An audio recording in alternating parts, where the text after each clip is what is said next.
আসসালামু আলাইকুম এভরিওয়ান, কিতা করডা সবে আশা করি আপনারা সকল খুব বেশি ভালো আছো। তো মা দইল গিয়া সিলেটি আঞ্চলিক নাটকের জনপ্রিয় অভিনেতা আক্কেল আলী ভাই বর্তমানে বাংলাদেশের যে পরিস্থিতি আছে এই পরিস্থিতির উপরে কিছু ভারতীয় নিউজ চ্যানেল মানে খুব বেশি গজব ছড়াচ্ছে। তো এইসব দেখিয়া তাই সিলেটি নাটকের জনপ্রিয় অভিনেতা শিপলু রাহাত আক্কেল আলী ভাই খুব মানে মারাত্মক একটা প্রতিবাদ করছেন তার ফেসবুক আইডিত। তো আজকের ভিডিওতে আমি আপনারা দেখাইবার চেষ্টা করবো সিলেটি নাটকের এই জনপ্রিয় অভিনেতা আক্কেল আলী ভাইয়ে তানোর ফেসবুক আইডিত ভারতীয় কিছু মানে বাজে টাইপের যেটা নিউজ চ্যানেল আছে তান্তান্ডে নিয়ে কিতা লেখছেন। তো চলুকা আমরা দেখি আই।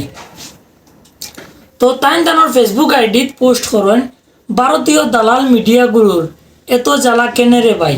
মানে আপনারা পোস্টে লক্ষ্য করবা তারা কি বাংলাদেশকে ভারতের বিহারি কলোনি বানাইতে চাইছিল।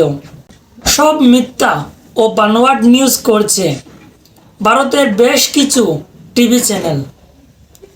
মানে ভারতের বেশি কয়েকটা টিভি চ্যানেল সবর কথা তাই উল্লেখ করছেন না। তাদের এইসব নিউজ দেখে বুঝতে পারছি যে তাদের স্বার্থের মধ্যে বাঙালিরা গরম পানি ঢেলে দিয়েছে।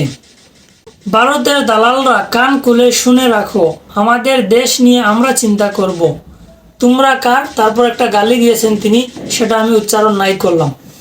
তো আপনারা দেখতে পারলেন তিনি কি বললেন। ভারতীয় কিছু টিভি চ্যানেল রয়েছেন যারা ফেক নিউজ সবসময় তৈরি করে থাকেন, যেমন বাংলাদেশের মানে এমন নিউজ তারা ছড়াচ্ছেন যে বাংলাদেশের মুসলিমরা হিন্দুদেরকে দেখতে পারে না, তারপর সবসময় আঘাত করে তাদের মন্দিরে ভাঙচুর চালাচ্ছে। তো এইসব আপনারা বুঝতেই পারতেছেন, অনেকে দেখতেছেন বর্তমানে সোশ্যাল মিডিয়াতে।